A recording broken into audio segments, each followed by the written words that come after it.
Welcome back, everyone. We're diving into something absolutely essential for trading success today. Yeah, trading psychology. We've got some great articles here all about building that trader's mindset that can handle absolutely anything the market throws at you. Exactly. We're going to pull out some of the most valuable insights for you, and it's not just about, avoiding losses. Right, it's bigger than that. It's about developing the mental and emotional skills. Yeah, to make smarter decisions, manage that stress, and ultimately, achieve more consistent success. You got it. It's interesting how often traders get so focused on all the technical stuff, the charts, the indicators, but they overlook the most powerful tool they have. Their own minds. Exactly. Yeah, it's almost like trying to race a car with a sputtering engine, Yeah. It doesn't matter how great your strategy is if your mindset's not in the right place. That's a great analogy. You're not going to reach your full potential. Yeah. So let's talk about why. Why is this resilient trader mindset so important? What makes it the cornerstone of success? Well, think about it this way, okay? The market, it's inherently unpredictable. It's like sailing a ship through a storm. Okay. You are going to encounter rough waters no matter how skilled of a captain you are. Yeah. But here's the difference. A flimsy boat, it's going to get tossed around and might even capsize. But a resilient, well-built ship, it's designed to withstand those waves. Right. It might take on some water, it might get battered around a little bit, but it stays afloat and it reaches its destination. So we're building a ship, metaphorically speaking, to weather any storms the market throws at us. Exactly. And it's not just about staying afloat, right? Right. It's about using those storms, those rough waters, to learn, to adapt, and become a stronger trader. To come out the other side even better. Exactly. Resilient traders, they don't just weather the losses, they learn from them. They see those setbacks as opportunities to refine their strategies, to manage their emotions effectively, and to stay focused on those long-term goals. They don't let a few waves knock them off course. So they use it to their advantage.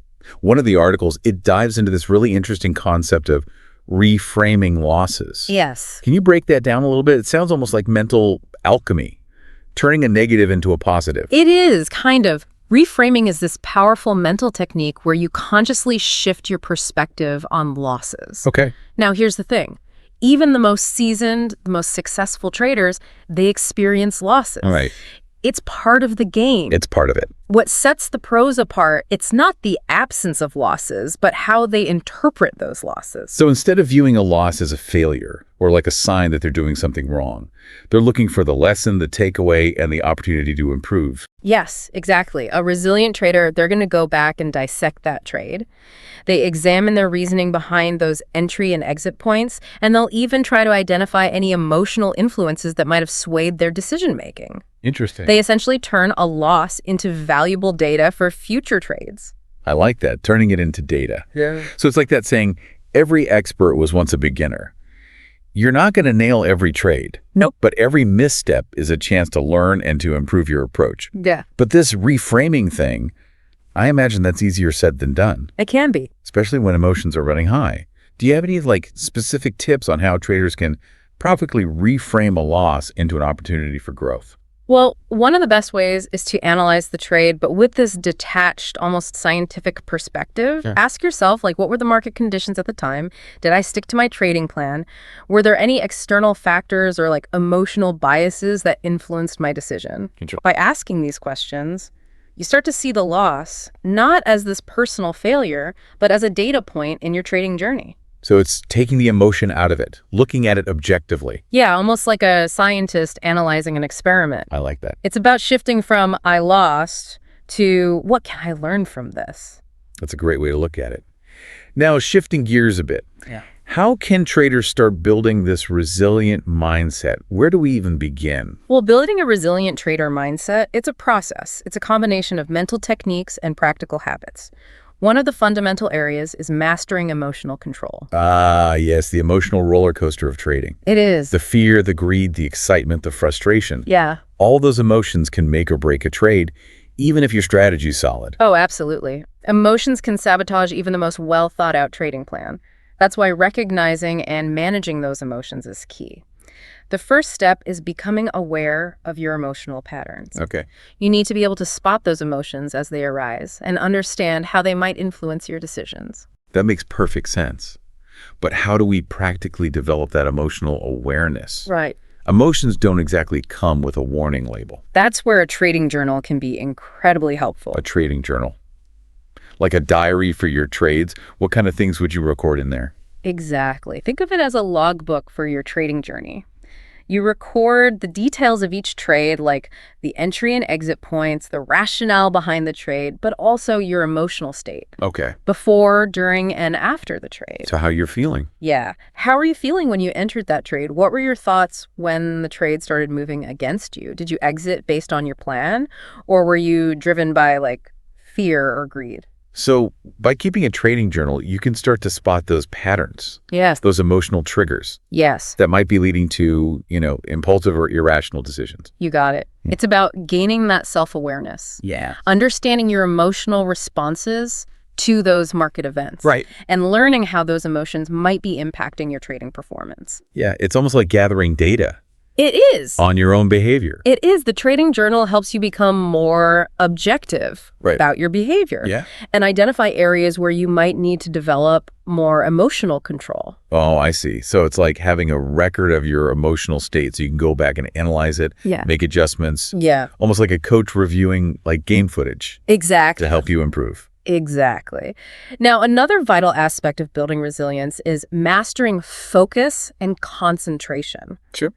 The markets, right? They're a constant whirlwind of information. Yeah. You got news, social media, other traders' opinions. It's very easy to get distracted. It's easy to get pulled in a million different directions. Yeah. Which leads to mental fatigue and, those costly mistakes. Oh, I can relate to that, especially with this constant influx of news and social media updates. It's like information overload. It is. And that's where resilient traders excel.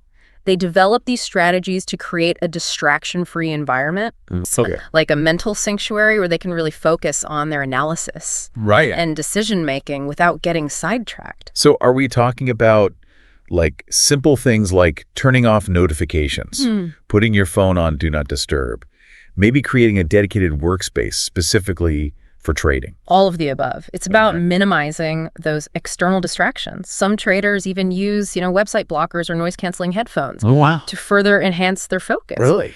It's about creating a space that signals to your brain, this is trading time. Right. It's time to lock in.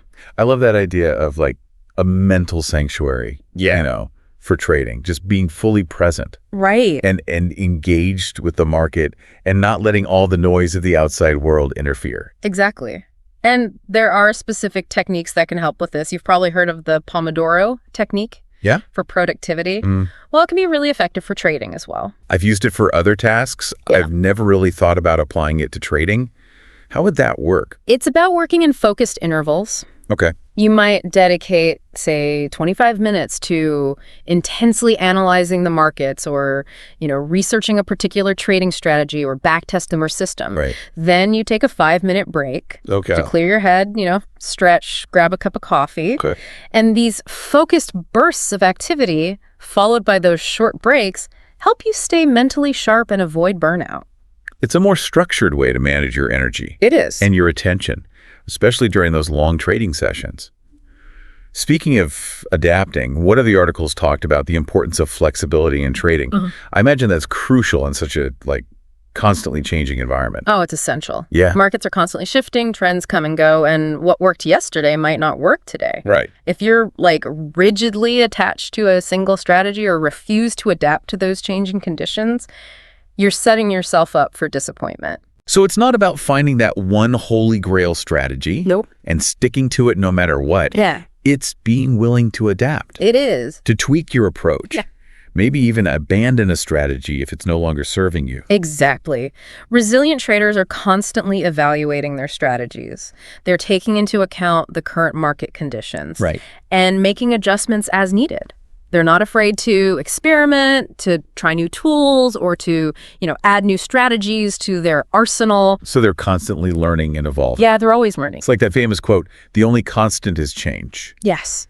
And embracing that change Being able to adapt to new information, new market dynamics, is what separates those successful traders from the rest. It does. And a key part of that adaptability is having a diverse set of trading tools and techniques at your disposal.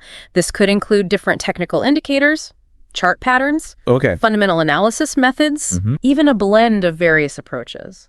Resilient traders don't limit themselves to just one way of looking at the markets. It's like having a toolbox filled with different tools. Yes. For different jobs. Yeah. You wouldn't use a hammer to tighten a screw. Right. You want to have the right tools. Exactly. The right market conditions. Exactly. Now, speaking of embracing change and having the right tools, this brings us to another crucial aspect of resilience: patience and discipline. Ooh, those are tough ones. Have you ever jumped into a trade out of FOMO? Oh, yeah. Fear of missing out, only to regret it later. I've all been there. I know I've been there. It's that impulsive urge to get in on the action, even if it means deviating from our plan or, ignoring our risk management rules. Right. That's why patience and discipline are absolute cornerstones of a resilient trader mindset. So how do we cultivate that patience and discipline? What are some practical tips for, resisting those urges and staying focused on the long game? One effective technique is to establish clear entry and exit criteria for every trade before you even enter the market. This means having a predefined plan for when you'll enter, when you'll exit for profit, and, when you'll cut your losses if the trade moves against you. So it's about having that plan in place, that roadmap for your trade. Exactly. And then having the discipline to stick to it. Yes. Even when emotions are running high. Yeah, you take the emotion out of those in-the-moment decisions. Exactly. Yeah. Resilient traders, they don't chase every little move in the market. Nope. They wait for the right opportunities. Right. The setups that align with their strategy, Right. their risk tolerance. Right. And then they execute those trades with precision and discipline. Exactly. Understanding that trading is a marathon, not a sprint. Yes, it is. It's about being selective, choosing your battles wisely, and, not feeling the need to be in the market all the time. Right. Sometimes the best trade is no trade at all. Yeah, I like that. So there are some practical tools that can help with this, right? Stop loss orders, for example, are really essential for managing risk and protecting your capital. Yes, they automatically exit a trade if it moves against you Okay. by that predetermined amount. It prevents those emotional hold and hope scenarios that can lead to those bigger losses. Yeah, like a safety net, a way to limit your downside Exactly. and protect yourself. Exactly. Checklists are another powerful tool. Having that pre-trade checklist that you go through, Okay.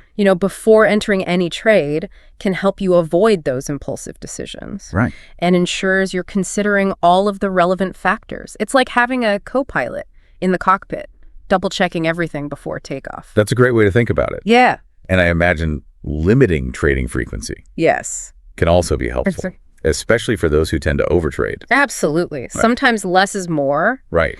By limiting the number of trades you take, you can really focus on quality over quantity. Yeah. You're more selective with your entries, and you dedicate more time and energy to analyzing each trade. So a lot of what we've been talking about, it seems to come back to self-awareness, Yes. knowing your strengths, your weaknesses, Right. your emotional triggers, those behavioral patterns. Right. That might be sabotaging your trading. Yes. Self-awareness is foundational to building resilience in trading. You have to understand your own tendencies, Okay. your typical responses to market events, your biases, Mm-hmm. any personal quirks Yeah. that might be influencing your decisions. It's like getting to know yourself as a trader, Mhm. understanding your strengths, your weaknesses, Yeah. and then working on those areas Yes. that need improvement. Yeah. But how can we actually cultivate that self-awareness? Yeah. It's not like you can just look in the mirror and suddenly understand all your trading biases. You can't. Yeah. But there are some helpful exercises and techniques that can guide you through that process of introspection. Okay. One technique I often recommend is the 3 whys technique. The 3 whys. Yeah. Every time you make a trading decision, you ask yourself why 3 times in a row. And each time you answer, you delve deeper into the reasoning. It's like peeling back the layers of an onion Okay. to get to the core of your motivation. I like that.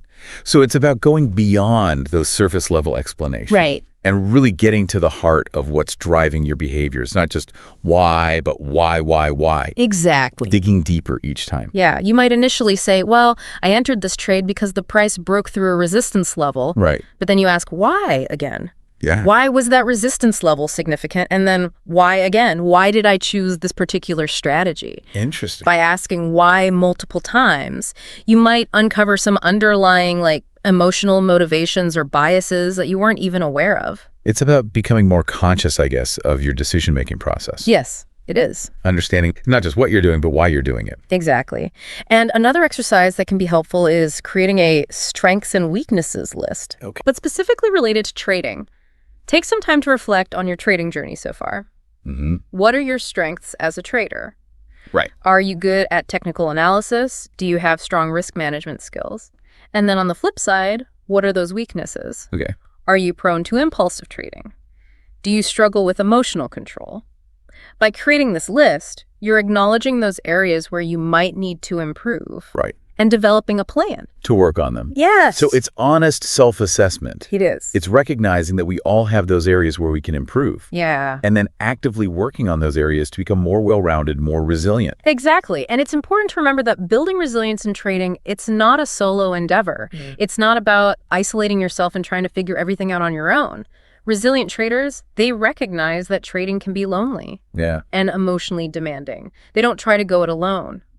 So they build a support system. Yep. They find people they can connect with, share their experiences, and learn from. They do. Like finding your tribe, your people who understand the unique challenges and rewards of trading. Absolutely. Whether it's a mentor, a friend who also trades, or a supportive online community, having that support system can make a huge difference in your trading journey. Yeah. And help you navigate those inevitable ups and downs. Right, because it's not always going to be up. Nope. You're going to have those times. You are. It's about having people you can talk to, bounce ideas off of, celebrate your wins with, but also those who can offer a shoulder to lean on when things aren't going so well. I think a lot of people, especially those who are new to trading, they really underestimate the power of community. Yes. Having that network to lean on. It's not just the technical aspects. Right. It's about those emotional and psychological aspects as well. Yeah. Having people who understand what you're going through. It's huge.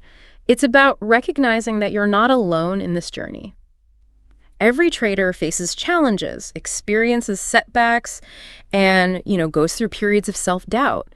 Sharing your experiences with others, both the good and the bad, can help you stay grounded, Right. gain perspective, and realize you're not the only one who struggles. Right. It's normalizing those challenges, those ups and downs Exactly. that are inherent to trading, and realizing that it's okay to not have all the answers all the time. Right. And a crucial part of building that support system is finding a mentor, someone who's already walked the path you're on and can offer guidance. Someone who's been there, done that. Exactly. Especially for those who are just starting out. Yes. That could be so valuable. A good mentor can provide insights that you wouldn't get from, books or courses. Right. They can share their own mistakes, help you avoid some of those common pitfalls. Absolutely. A mentor can offer a different perspective on your trading. They can help you identify blind spots in your analysis and, challenge you to grow and develop as a trader. It's like having a personal coach in your corner. Guiding you along the way. I imagine it can be tough to find a good mentor, though. Any tips on where to look? It can be tough. Or what qualities to see? Yeah, there are different avenues. You can check out trading communities, professional networks, mentorship programs offered by some trading firms, financial education platforms. When looking for a mentor, consider what qualities are most important to you. Experience is obviously key, but also look for someone you feel comfortable with, someone who's a good communicator and who aligns with your trading style and values. So someone that you resonate with. Yes. Who understands your goals. Right. And can offer guidance that's tailored to your individual needs. Exactly. And speaking of community, joining a trading community can be another great way to build your support system. Trading communities, they offer that sense of camaraderie, a place to connect with like-minded individuals. Yeah. Who understand the challenges and rewards of trading. Right. It's like having a tribe of people who speak your language. They get the ups and downs, the thrills and the spills of the market. You got it.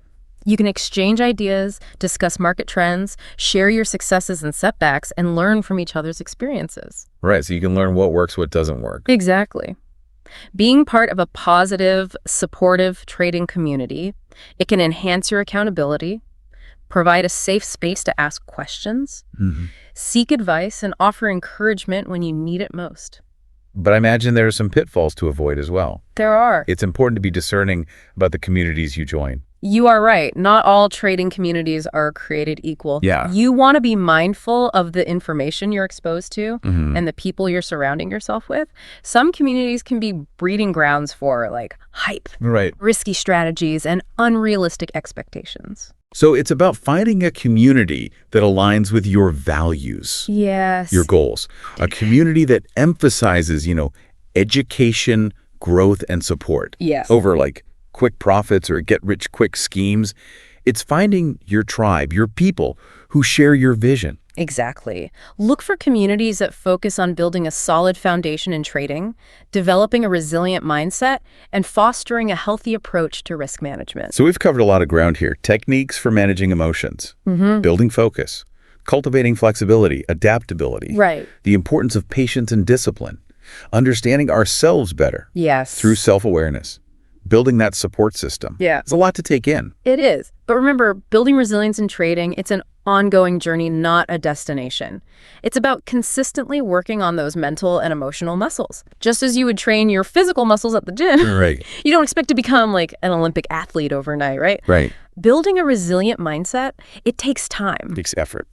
consistent practice. And like with any training regimen, it's about starting small, focusing on those foundational habits, and then gradually building up your strength. Yes, you wouldn't try to bench press 300 pounds on your first day at the gym, right? Yeah. You'd start with a weight that's challenging but manageable, and then gradually increase as you get stronger. Got to work up to it. You do. And the same principle applies to building resilience in trading. You start by picking one or two techniques that resonate with you, incorporate them into your daily routine. Okay. Maybe you focus on, starting that trading journal or setting up that distraction-free trading space. As you become more comfortable, you can gradually add more, building upon that foundation. So you're creating your own personalized toolkit You are. for resilience in the markets. And don't forget the importance of rest and recovery. Just as an athlete needs time to recover, traders need time to recharge.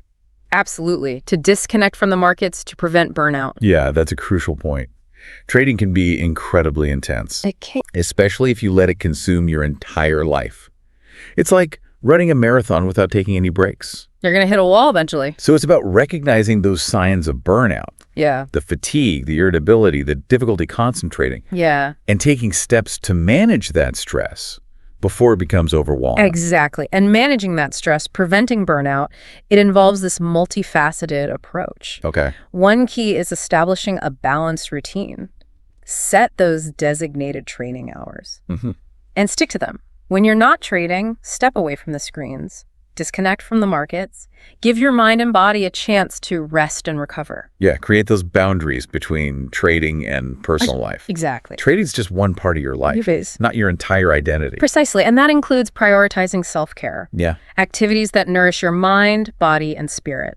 Things like exercise, healthy eating, getting enough sleep, spending time with loved ones, pursuing hobbies, or simply engaging in activities that bring you joy. Yeah, it's easy to neglect those things when you're caught up in the market or the stress of like a losing streak. But taking care of yourself is not selfish. It's essential for your well-being and ultimately for your trading success. Absolutely. When you're well-rested, physically healthy, and emotionally balanced, you're able to make better decisions, you're less reactive, you're more resilient. It's like trying to drive a car with a flat tire. Right. You can still move, but it's going to be bumpy, Right. uncomfortable, and ultimately not very effective. Yeah. But if you take the time to fix that flat tire, Yeah. to get yourself back into alignment, you can drive smoothly, efficiently, Right. reach your destination with ease. That's a great analogy. Yeah. And speaking of alignment, one final piece of the puzzle, especially when it comes to like managing stress and preventing burnout, is setting realistic goals and expectations. One of the fastest ways to burn out in trading is to set the bar impossibly high. Yeah. It just leads to constant disappointment and frustration. It's like trying to climb Mount Everest. Yeah. Without any training or preparation, Exactly. you're setting yourself up for failure. Right. And that's why it's so important to set realistic goals, to break down your larger goals into smaller, more achievable steps. Right. And to celebrate those small wins along the way. It's about focusing on the process, on the journey of becoming a better trader rather than just the destination of making X amount of dollars. Yeah, it's that get-rich-quick mentality. It That is. so many people fall into. They do. And it's so damaging, It can be. especially in a field like trading. It takes time, effort, and a lot of learning. It does. And the reality is, trading is a skill. Yeah. It takes time and effort to develop. It's about progress, not perfection. It's about consistently improving your skills, refining your strategies, and developing that resilient mindset that will allow you to navigate the markets with confidence. Right. So setting realistic goals, celebrating those small wins, focusing on the journey, all part of building resilience and avoiding burnout. Exactly. And it's about being kind to yourself throughout the process, recognizing that you're going to make mistakes. Right. There will be setbacks along the way. It's part of it. And that's okay. It's about learning from those mistakes, Right. adjusting your approach, and continuing to move forward. It's that self-compassion we were talking about earlier. It is. It's about not beating yourself up Right. over every loss, every missed opportunity. It's about acknowledging that you're human, you're learning, Right. and every experience, both positive and negative, is an opportunity for growth. Absolutely. It's about having that inner dialogue that's supportive and encouraging rather than like critical and judgmental. Yeah. It's about being your own best cheerleader, even when things get tough. I love that. So what does all this mean for our listeners? How can they start implementing these strategies? Well, as we've said, building resilience is a journey, not a destination. Okay. It's an ongoing process of self-discovery, Yeah. learning and growth. And it all starts with awareness, Okay. recognizing that your mindset plays a massive role in your trading success, just as much as your technical skills do. It's about acknowledging that trading is not just about charts and indicators, but it's about psychology, mastering your emotions, developing that mental fortitude to withstand the market. Exactly. And once you've acknowledged the importance of mindset, start exploring these techniques. We've discussed them. Experiment with them. Find what works for you. Make it part of your routine. And remember, consistency is key. Just as you wouldn't go to the gym once and expect to see results, Yeah. building a resilient trader mindset takes that ongoing effort Dedication. and dedication. Right. You got to put in the work. You do. It's about building those mental muscles, just like you said, at the gym. Consistency, dedication, right techniques are key. Absolutely. And remember, resilience isn't this finish line you cross. It's an ongoing process. It's about developing habits and techniques that will serve you well throughout your trading journey. Right. And don't forget about that support system either. Find your trading tribe, your mentors, the people who will cheer you on and push you to grow. Absolutely. Surround yourself with people who understand those challenges and the triumphs of trading. As you start implementing these strategies, I want you to ask yourself a few key questions. What are your typical emotional responses to market events? Do you tend to be like overly cautious or impulsive? How do your personal biases affect your decisions? That's a great point. We often talk about analyzing the markets, but analyzing ourselves is just as crucial. I agree. And remember, you're not alone in this. Every trader faces these challenges. But by focusing on resilience, you're giving yourself a powerful advantage. You're building the mental and emotional foundation to not just survive in the markets, but to thrive. So true. And like we said, it's not about avoiding the storms. It's about building a ship that can withstand those waves, learn from the rough seas, and ultimately reach that destination. Exactly. As you continue on your trading journey, remember, resilience is the key. Embrace the challenges, learn from your setbacks, and never stop growing. You got this.